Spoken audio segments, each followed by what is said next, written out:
I'm Brittany. I'm a licensed elementary school teacher, but right now I'm staying home with my two littles. And today we are going to talk about how to plan your English language arts curriculum for your kindergartner without a curriculum.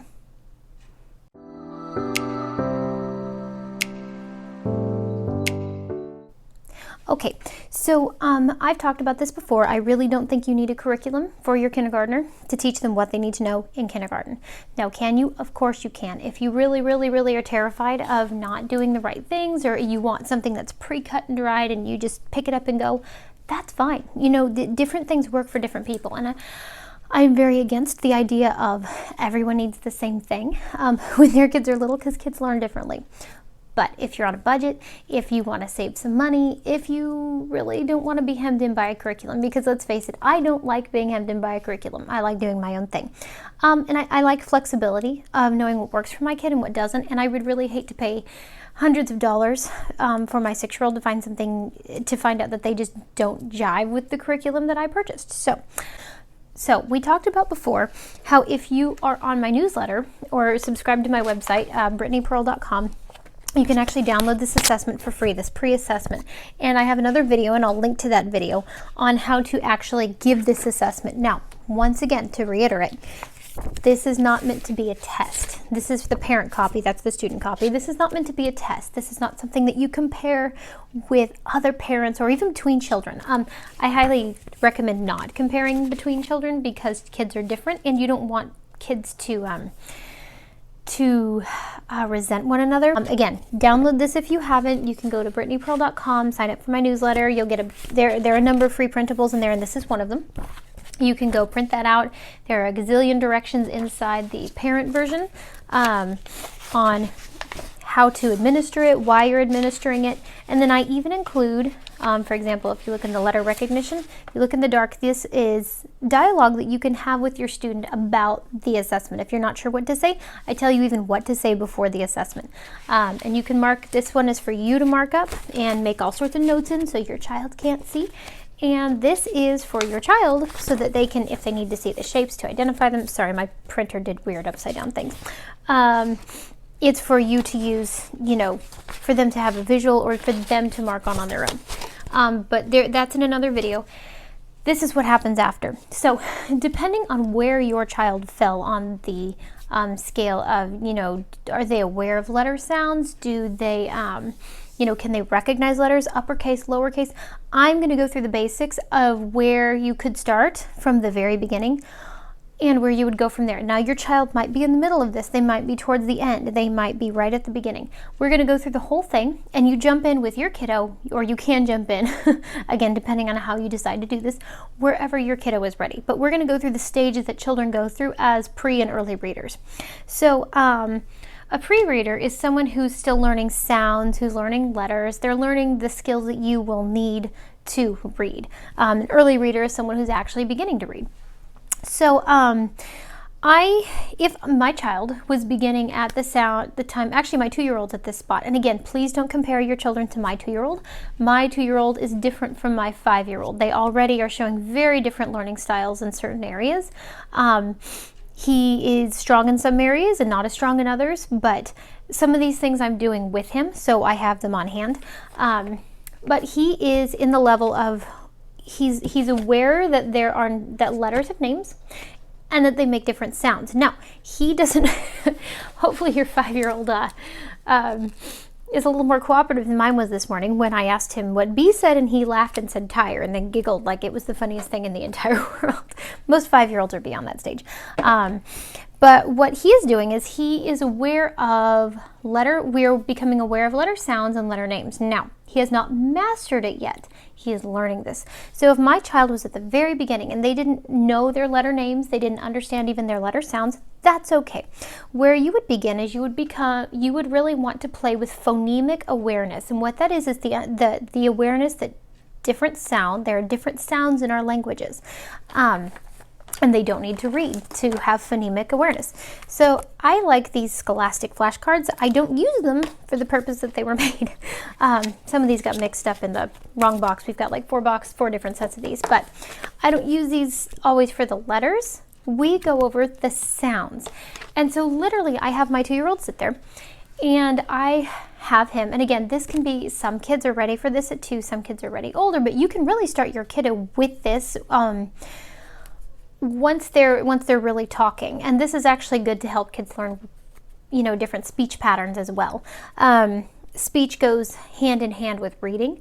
So I'll sit there and I'll say king, and I'll have my son repeat and say king. Now if I'm aware, because he's 2, he doesn't have all of his sounds yet. Kids are getting closer to having more of their sounds by the time they're 5 or 6. So by the time they're 5 or 6, they should be able to more easily make these sounds than like my 2-year-old is. He still has a really hard time with the ing sound. That's okay, he's 2. And again, your 5-year-old may have some issues with these, but if they are, this is a great way to practice. Now, you don't need flashcards to do this. You can use it with books. You can do it in everyday life, but you really want to practice speaking and, again, helping them understand that we have different sounds in our language. So king, if he says it to the best ability that I know he is able, I will give him the card, and we make it a game. We say, how many cards can you get? Can you get all the cards? And he's very competitive. He wants all the cards. Let's see, flip this over.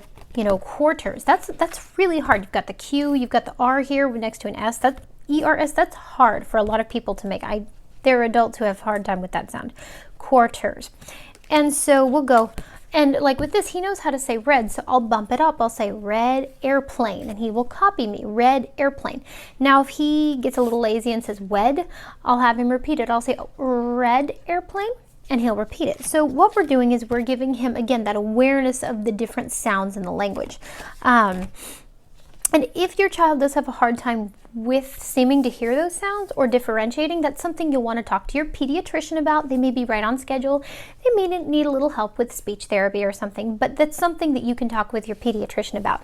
But this is a great place to start. So again, you can do it with flashcards. You can do it in everyday life, you know, just having them repeat words. You can do it with books. But that phonemic awareness is so important. And the way that you get that with kids is by speaking with them and to them and listening to them. Now, one thing that a lot of parents will do, maybe in overcorrecting, is they'll try to correct everything a child says incorrectly. You don't want to beat down their little spirits and make them feel like they can't talk. But pick the sounds that are most important. Maybe pick 1 or 2 sounds a week. Maybe it's S, maybe it's L. Excuse me. And I have heard a speech pathologist tell me that R is those ending R's. There's a name for it. I can't remember what it is, but the ERS, like in quarters, that's one of the hardest sounds in all the English language to make. But again, playing that with that phonemic awareness. Now, once you have that, something that you can have your child do. Now, I'm not doing this with my 2-year-old because he's not ready, but I started this with my daughter when she was, I think, at the end of 3, almost 4. We started breaking words apart. So cat, and we would play this in the car. We didn't need a curriculum for this. We would do this in the car. Cat, k, at. We're saying all the sounds, and I'd say, what does that say when I say k, at? And we would talk about stretching them apart and pushing them together. So she would have to guess cat, and I would do this with her before we would start. I wouldn't just randomly start throwing sounds at her, but we would do this together. I would say, oh, k, at. Let's say a little faster. Cat, cat. And then once she got the hang of it and we were doing it together, then I would start giving the words to her by herself. And then we would start doing the opposite. I would say, dog. What does that sound if I pull all the letters apart? And again, first we started together, dog, and then we'd slow it down and we'd pretend to stretch it. I'd say, oh, let's stretch that word. Dog, d-a-g. And so we'd stretch it, and we would play these games in the car when we were traveling, because we drove a lot for medical appointments when my kids were younger. And so we just played with those over and over and over again. And she didn't know it, but I was prepping her for sounding words out and putting, breaking them apart and putting them together. And that's a pre-reading exercise. She didn't know it, but that's what we were doing. So really helping kids to be aware of how words sound, helping them to get to really enunciate and to understand why we enunciate. It's because our language has, we have large sounds and small sounds, and it's really helpful for kids to understand those, because if kids don't know the difference between an L and a W, it's going to be harder for them to read those because they don't know that there's a difference between L and W. So if you say my widow, it's going to be harder for them to read it. Now, do they have to have these nailed by the time they start kindergarten? No.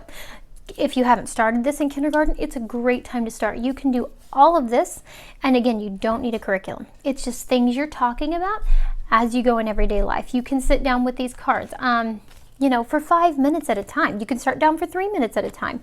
If your child is really, really reluctant to do it, maybe go through 5 cards at a time and just start building up from there. Okay, so we've talked about phonemic awareness. I'm making my notes here.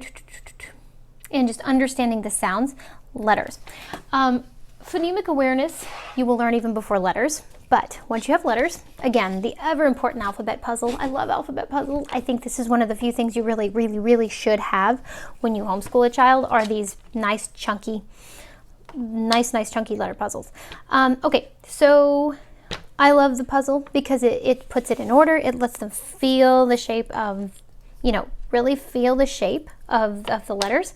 And I think that really helps, especially because kids, and they go through this in math too, it's harder for kids sometimes to look at something on a page and really understand it, but if they can touch it, it's so much easier. It's just a part of the brain that has to grow. So having them do the puzzle, first you start doing it together. And then as they get more used to it, you start letting them do it. And that would be my assignment for my daughter when she was younger, is I'd say, okay, before you can watch TV, you have to do this puzzle. And again, if I noticed she was really struggling or it was too hard, oh, looks like a dead bug. Gross. Sorry, I'm like, nasty bug. It's like an ant or something is dead on my kid's puzzle. We actually use this puzzle a lot. That's kind of weird. Anyway, so I would have them do it. And again, you don't have to have long assignments. If your child really has a hard time sitting still, maybe don't even do the whole thing. Maybe have them start with that first row. And again, do it with them. If they have a hard time doing it themselves, do it with them. Help them. You know, and if they really, really are having a hard time, you don't even have to do the whole thing in order. Find the letters that are special to them. So my son's name starts with K. He loves K. This is his letter. We've been discussing this. Oh, this is your letter. And this is, you know, this is Sissy's letter. And so he knew his letter. He knows this letter. He loves this letter. It's his letter. He knows it better than any of the others. He knows most of the others, but that's his special one. So if your child can't memorize them all at once, do the whole thing with them, but really, really pick the ones that are important to them, like the ones that, you know, their initials, initials of people in your family, things like that. So alphabet puzzle, making them aware of that we have 26 letters. They don't need to know there's 26, but you know what the letters are and that they have names. What you can do in conjunction with this is read alphabet books. Books like, oh, my son, he's a huge fan of, oh geez, A told B and B told C, I'll meet you at the top of the coconut tree, chicka chicka boom boom. I have almost the whole book memorized, literally. We like it that much. But reading alphabet books, or when you're reading books, pointing them out. My son has a book that he loves called, I think it's the Alphabet Book for Boys. And honestly, some of the words they've picked in there are not my favorite, but it keeps his attention because it's full of like airplanes, he calls them fighter jets and bulldozers and, you know, all sorts of things that he just loves. They have a girl version too, which of course you don't have to use the boy or the girl version. You use whatever version your kid enjoys. But, you know, just reinforcing all the time, reinforcing with books. If you're reading a book, pointing out, oh, look, there's the letter we talked about. That's your letter. That says, you know, maybe J for Jane. I don't know, whatever. So memorizing those letters. Now, something that a lot of kindergartens do that I don't recommend is a lot of times the kindergartens will do a letter a week. I've tried this with my daughter. I really just am not a fan. Because when you emphasize one letter so much, it makes it so easy to lose the other letters. I would just learn the letters as they can. Again, if you have a special letter, like the letter for their name, that's a great place to start. But I would just keep going over, if you can, the alphabet as a whole. Now, something my son enjoys doing is he likes tracing. He loves to trace. He loves to trace. Now, I'm not making him, but he just for some reason, he really enjoys tracing letters. So I let him do it. I got this, I think, for, it says $12. I feel like I got it for cheaper than that at Walmart. They have a lot of cheap stuff at Walmart and Target. That, again, this isn't a curriculum. It's just a tool I picked up that wasn't that expensive, and my son loves it. And the cool thing is they have, like little pictures at the top of each thing along with the the letter. This one also has numbers up to 20, and yeah. So anyways, that's just something my son enjoys. Not everyone would. I already had it. I honestly don't know if I would have bought it again, but I already had it and he likes it. So something else my kiddos love, my son loves this too, is these are the letter and number magnets. Now, he loves to just dump them and play with them, but since we have been going over letters for a while, he's starting to pick out ones that he knows, and he'll say the name and he'll get really excited. And when your kid does that, make a big deal out of it. When your kid starts to recognize letters, you know, you're walking and you see the stop sign and you say, what's that letter? And you know, what's that first letter? And he says S. Make a big deal out of it. You know, praise them. I'm so proud of you. You've worked so hard. Now, something I do recommend, if you can avoid saying all the time, is you're so smart. I mean, tell your kids that. But when they make a breakthrough, one of the better things to tell them is great hard work. Studies have shown that people or kids who are told to have an emphasis on their labor into their, you know, the labor, the work that they put into their learning, are actually often more successful than kids who are have naturally high IQs. Because the kids with the IQs are often afraid that they can't change it. Oh, I'm smart, but I can't really do anything more than I already know how to do. Kids who have the emphasis put on their sorry, I just got a reminder on my phone. That was distracting. Have a reminder put on their hard work, often do better. Small rabbit trail there. But anyways, so playing with these is fun. You can make, you know, names. Now, something fun. I hate using these on the fridge because they get under the fridge and you don't see them till you move. I bought this at a dollar store. It's just a cookie sheet and it's magnetic because it's meant, make sure it's real metal, but super cheap. So anyways, that's something you can do. Again, is just find ways to play with letters. Whether or not you buy this kind of toy, whether or not you buy, again, I would recommend the alphabet puzzle, but you know, whatever you buy, play with letters. See what kind of games you can play with them. Now, there are ways to make it easier. So if your child is not ready to say, okay, this letter out of 26 is, you know, where's R? And they look at the whole alphabet and they can't find it. What I'll do is I'll put up 2 different letters and I'll say, okay, tell me which one is R. R for rabbit. And they get to choose one. And 50% chance is much easier than 1 out of 26. So that's a way to start when they're younger. And you just play with them over and over and over again. And you don't, this is not the time so much for independent learning. Now, you can give them independent play with a lot of these toys, but independent learning, this is not really the time for it when they're first starting out their letters. Unless you're having them like trace or something, you know, really working with them, playing with them, making new words. What happens when we put this here? What happens when we put this here? And sounding it out. So really, really giving them exposure to their letters. That leads into our next one, which is putting sounds together. Once they are pretty good, once they've mostly mastered what their letter names are and the sounds that go with them. So once they get the letter names, you're going to start to work on the letter sounds. Its name is R and it says, and so you talk about how every letter has a name and a sound. Now, I will say some of these are tough, like Y, well, really all the vowels. We've discussed those a little bit with my daughter. There are some words called vowels and they have 2 sounds. They say their name and they make another sound. So we've discussed that a little, but you know, when they're first starting, you know, I would stick mostly with the easy stuff. Usually short vowels are the easy ones to start with, unless they have a name that I guess starts with a long vowel, but short vowels are usually the easiest thing to start with. So, you know, going through, we have what are called Cvc words, which are consonant, vowel, consonant. And so that's words like dog, cat, bit, tack, you know, words like that. So once they have mastered their letter names and they know the letter sounds that go with them, and again, my son knows some of the sounds, he has not mastered them. Mastery means they know the content in more than one, like a great way to test it is if they know the content in more than one situation. So that means if I'm drawing on my tablet, because I have one of those drawing features, my kids aren't allowed to play on my tablet, but I do have a drawing one. So if I draw a T, on there, and she, my daughter, when she was younger, she could recognize the T. She also will recognize a T in here. She'll also know the sound no matter how I'm presenting it. That's mastery. Once they've mastered that, you can start to go on to the beginnings of phonics and putting sounds together. Now this is where that phonemic awareness really comes into play.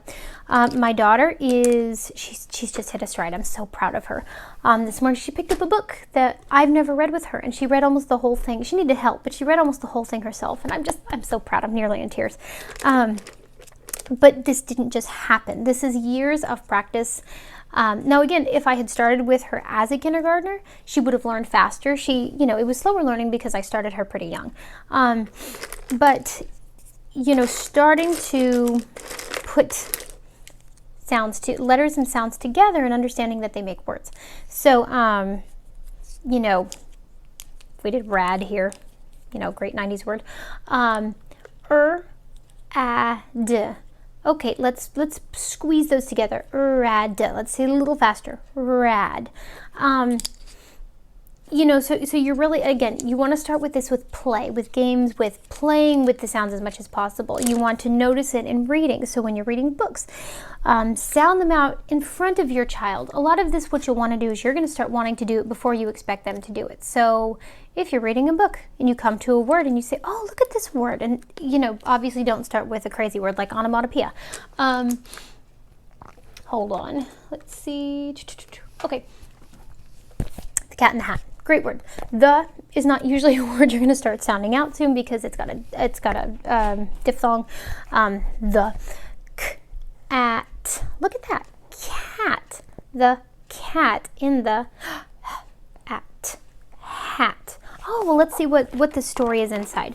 And so you're going to start reading, and you're going to be the one to introduce that. You're going to model it first.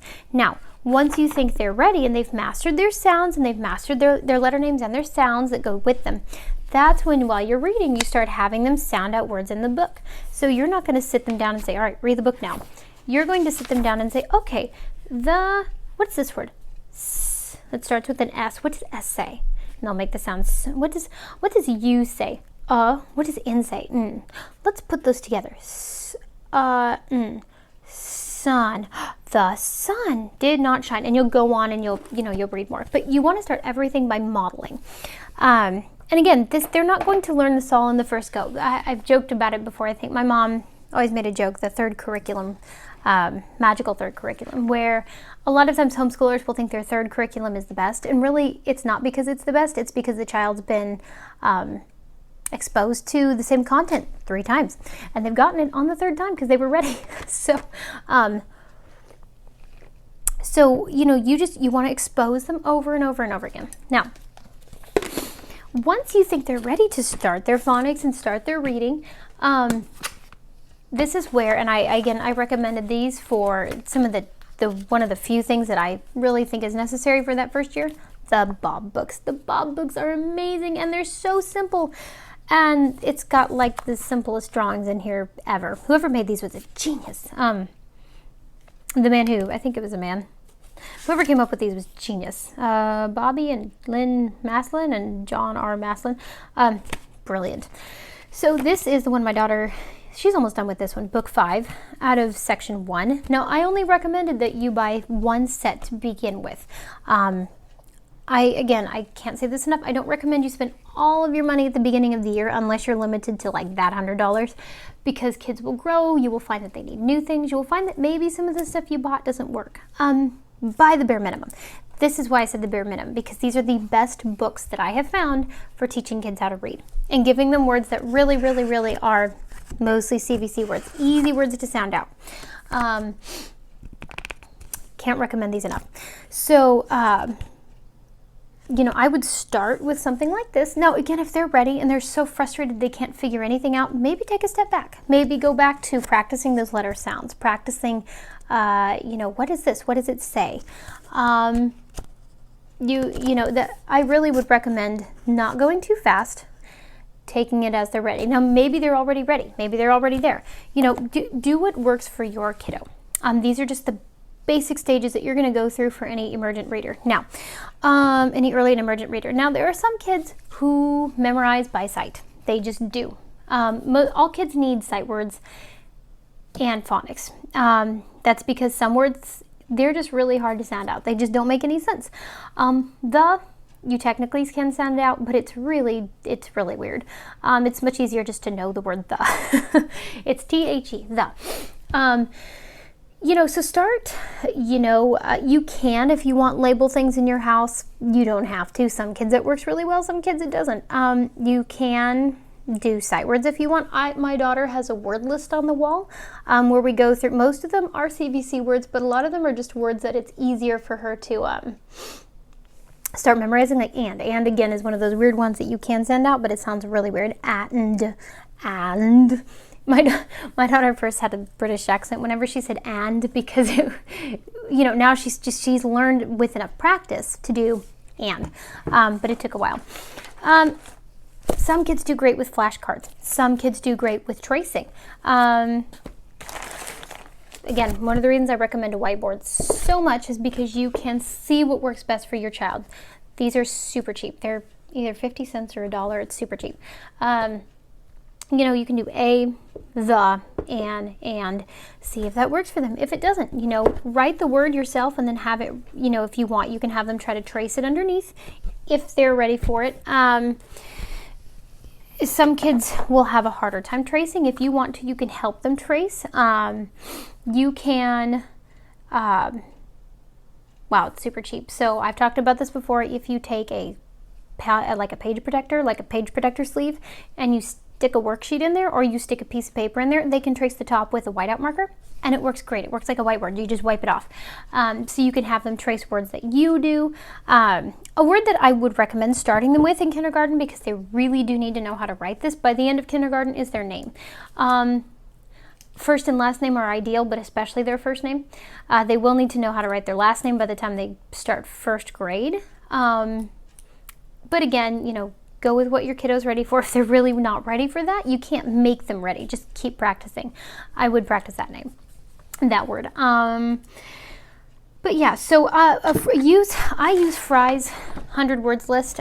These are the highlighted words, or words that my daughter's working on right now. So every week we add a few new words, and I highlight them because other words we've talked about and that we've practiced. Fry's, they have these for free online. They have them all the way up to like grade 12, I think.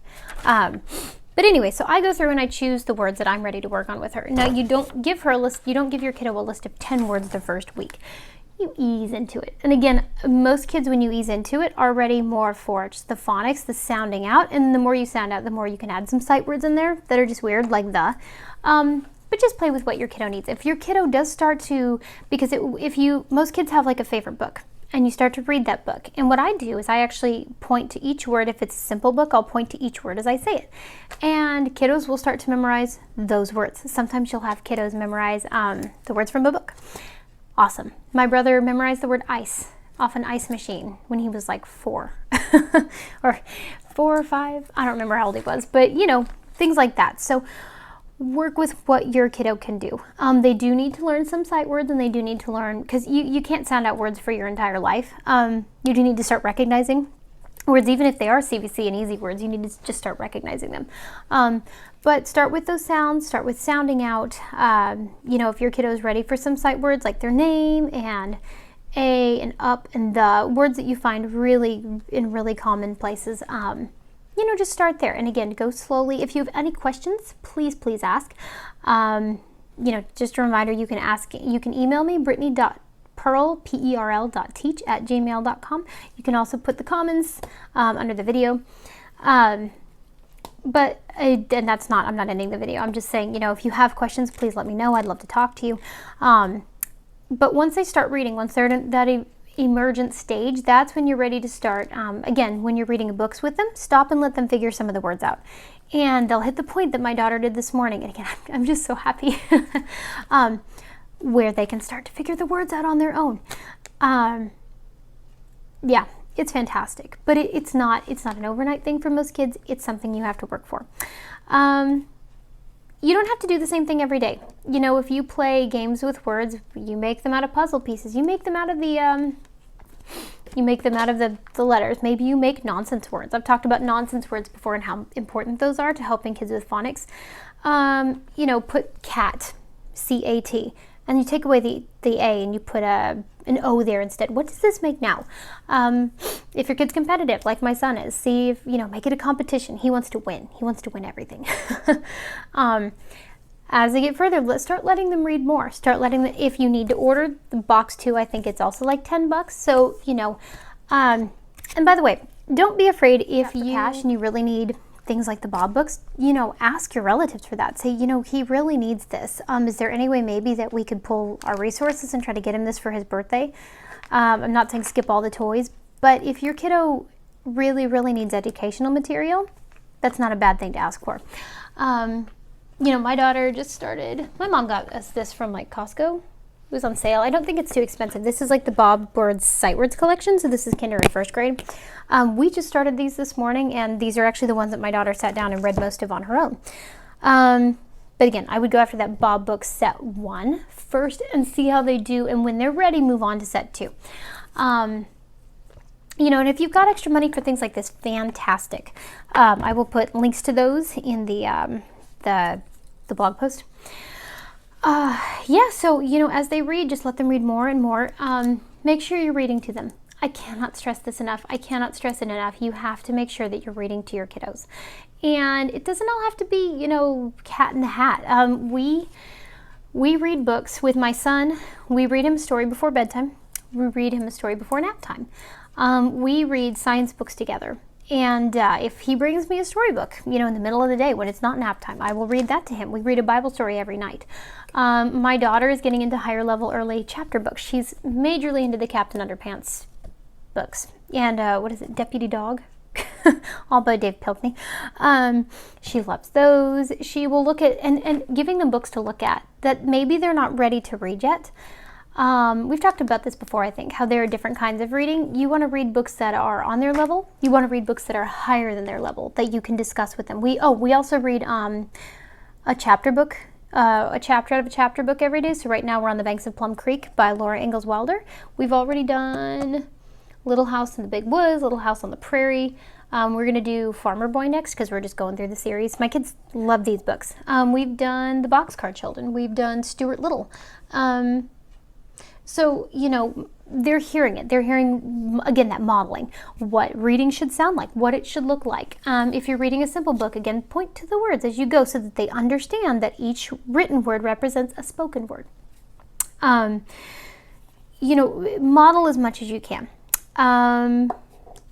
So just read. Read all the time. Kids who read are statistically more empathetic. They score better in testing. Kids who are read to at least 20 minutes a day do better in almost everything. So if nothing else, read to your kids. Now, if you have kiddos who are really reluctant, start with really short amounts of time, really short bursts of time. There are some kids who work better on a trampoline, you know, doing active things, jumping up and down while you're reciting the ABCs. There's a guy named Jack Hartman that does a lot of YouTube videos that I've used with my kiddos quite a bit, and sometimes my daughter actually does better reciting whatever he's doing on the TV while she's jumping on the trampoline. Make sure that they get enough physical activity, that their brains are getting oxygen to them regularly. But I hope that helps you with the beginning of your year. You know, start wherever you need to be. Start where your kiddos need to be. If another tool that I like, and I've talked about these. If you want something to help with the help them learn their vowels, I love these. And again, I'll link them. They have, the red ones are vowels, and they have capitals and lowercase on both sides of the consonants and the vowels. Really cool. I actually have a higher level of these that we haven't broken out yet, but we will when we start doing more with like double vowels. Again, not something you have to have, something that you can have if you think it would help your child. And I like these because you build the words. And my daughter actually did really well with these because she could physically touch the words and put them together. And we practiced these when we did breaking apart and putting together. So, oops. Okay. Mud. So I could either give her this word and say, let's break this apart. What's this sound? What's this letter? This is called M. What sound does it make? Here's, what letter is this? Oh, that's U. It says And this is, what letter is this? Oh, that's D. It says D. So we have D. Let's put that together. D. And so she actually did really well with the physical aspect of being able to take them apart and put them together. Again, you can kind of do that with other things like the alphabet puzzle. Just something fun. See how many games you can make out of it. How many games can you make out of identifying the first letter? That's an important part. If I say a word, what's the first sound in that word? Mud. What's the first sound? D. Okay, and once I get the initial sound, what's the ending sound? D. D. Oh, D. What's the middle sound? That's the hardest one. So again, playing with those names, that phonemic awareness is so important. See how many games you can play, see how many different ways you can practice the same skills on a whiteboard, with blocks, with the magnetic letters, finding the words in books. Just, again, discussion, playing games. It doesn't need to be in a workbook. You can do so much outside of a workbook for less money. All right, I hope this helps. If you have any questions, please let me know. I will be doing more videos pretty soon on how to plan out math for kindergarten, what basic skills you need, how to start teaching them, things like this, how to plan for your science for the year. We'll be doing some book reviews as well. So we'll be continuing this. We'll be doing some preschool stuff too. You can actually use this for preschool if you want to. Not that you would usually go that far, but again, those same early skills, those are the things you can practice in preschool. All right, I hope you have a great day. Don't forget to sign up for my newsletter at brittanypearl.com. Again, you can get I put out free printables, things like this pre-assessment, and with instructions on how to do it. I have like a numbers chart there. I have a number line that I made specifically for my daughter. It's a little different from regular number lines, and I think it's helpful. So anyways, that's things you can get if you go on there for free and sign up. Yeah, again, drop me a comment, drop me a message, drop me an email, brittany.pearl, PERL.teach@gmail.com. And I'd love to hear from you. Okay, so this is just to add on to my last video really quick. So I wanted to say, if your child is, if they ace that pre-assessment that I created, or they're past all the stages that I just put in here, that doesn't mean you don't need to teach them, and that's not what I meant to say if that's what you got. What I meant to say is that if they have done all the things in that pre-assessment and they can do it 100%, they've reached mastery level, fantastic. That means they are ready to pass the kindergarten level. They don't need to worry about the kindergarten level stuff. If you are interested in looking at first grade, things that are first grade level, that's where you start. If they've aced everything in there, you can go on. The thing is, a lot of kids don't, they might lag in some areas and they might be ahead in others. And that's one of the fantastic things about homeschooling, is you get to meet your kiddos where they're ready. So, maybe they're not a Speedy Gonzalez in math, but they're, 3 grade levels ahead in reading. Some kids are.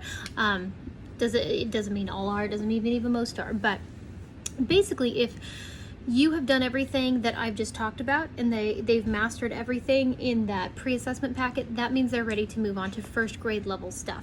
Now, again, some kiddos move in certain areas faster than others, so you'll need to check on your kiddo. You'll need to kind of keep tabs where they are throughout the year. I did mention this in the video before, and I'll say it again. What I would do is give that pre-assessment at the beginning of the year. And then if they haven't mastered everything on it, which most kiddos haven't by the time they're 5, you'll do that pre-assessment again in the middle of the year. So December, January, and then you'll do it again in like June or whenever you finish your school year. And that way you can track growth, and you can say, okay, my child grows really quickly in these areas and they still need to work in this area. So if you're not sure where to go, if your kiddo has mastered everything that I've given you in that pre-assessment packet, fantastic. That means you can start looking at first grade level stuff. Now, can you continue teaching them first grade stuff? Absolutely. Are they done with phonics? Absolutely not. They'll need things, vowels, double vowels. They'll need things, how to make long, short, more blends. So that doesn't mean you're done. It just means that if they've gotten most of that basic stuff, they're going to be ready to move on to first grade. Are there more things they can work on? Of course. Kids do work on blends like TH and CH and SH in kindergarten. Usually they're not mastered till closer to first grade. You know, so I'm not saying that you're done, you know, and I'm just leaving you high and dry. Just all I wanted to say is that by the time they've mastered all the things that are in that packet, it means that they're ready to start moving on to stuff that's more first grade level. Okay, so I have to do this quick. It's the last part of the video that I didn't do earlier, and I'm gonna have to go quickly because my kids are actually going to bed right now, and that's not a smooth process in our house. We have a bunch of little night owls, my son in particular, not a 2-year-old. Anyways, there was one more part of kindergarten that you need to, or not you, but that kindergartners need to have mastered by the time they're ready to go to first grade. And we touched a little bit on it with the name. Kids need to know how to hold a pencil. They need to know how to write their letters, and ideally write some words with it. At the very basic, at the very core, they need to know how. They need to know at least how to write their alphabet. They need to know how to write their names. That's very important. Again, first name, definitely. Last name is preferable. If you got a crazy name like, oh, what's that monster from Monsters Inc.? Mike Wazowski. You know, if you've got one that's not necessarily phonetic, you know, maybe they're still working on that one, but definitely first name and at least the last initial. Again, first and last name is definitely preferable. But if your kiddo hasn't practiced with holding a pen yet, definitely have them start that. You know, crayons are just a great way to do this. We use, for my son, those, what are they? They're not magic markers, but like they're those magic Crayola markers that only color on a specific kind of paper. That way he can't get it over everything. Now, most 5-year-olds are not as bad as 2-year-olds about drawing on the furniture, but we use a lot of stuff on the whiteboard. So what I'll do with my daughter oftentimes is to practice her reading words. I'll actually write the words for her and have her practice it with me. You know, so I'll write, you know, what are some of our words? Can, off, get, cat, dog, and I'll write those and then I'll leave space underneath for her to write it after. If your child is not familiar with how to write, you should probably start with tracing. They have all sorts of, you can get cheap tracing stuff. I got this in like a $3, $1, $3 kit from Target, I think, where they take the whiteout marker and they trace, and you try to help them keep. Now, what you'll do with this is you'll model first. You'll hold their hand while they hold the whiteout marker, and then you'll help them trace it. And then you let them practice over and over and over again. Once they've kind of figured out tracing, they've got this other side. And again, this was cheap. You can find things like this all over the place. Or again, you can make your own. You know, put it on a piece of paper and stick it in a sleeve protect. Oh, there's a spider. Anyways, I'm gonna end this now because I hate spiders and I hate losing them more than I hate finding them. So, anyhow, make sure that your kiddo gets practice during the year, and I will have some pencil grips that you can order if you, they're ones that are recommended by my, I know a few therapists, and so I will send those. I'll put a link in the website for that if you think that you need those. And again, a lot of the stuff, if you want to go back to the very basics of what you really need to know, go to that list of how to plan for kindergarten for under $100. You can always add more. There's always more cool tools that you can practice with. So I will put links to that. Again, decide what you need. Decide what works for you. But, you know, that was the final part that I forgot. Coloring is a great way, again, to practice this. You know, again, tracing your words, having them trace your words. They can do it on a whiteout board. I usually get my daughter the thin Expo markers now. I used to get her the big fat ones, which my 2-year-old still uses. But she uses the thin Expo markers now. So anyways, that's pretty much it. Just again, that practicing coloring, practicing tracing the name, practicing cutting. All right, so that's the final part today, and hopefully I will find the spider, and you have a great night. Oh, and don't forget to like, comment, and subscribe to make sure that you keep getting updates on these videos. All right, bye-bye.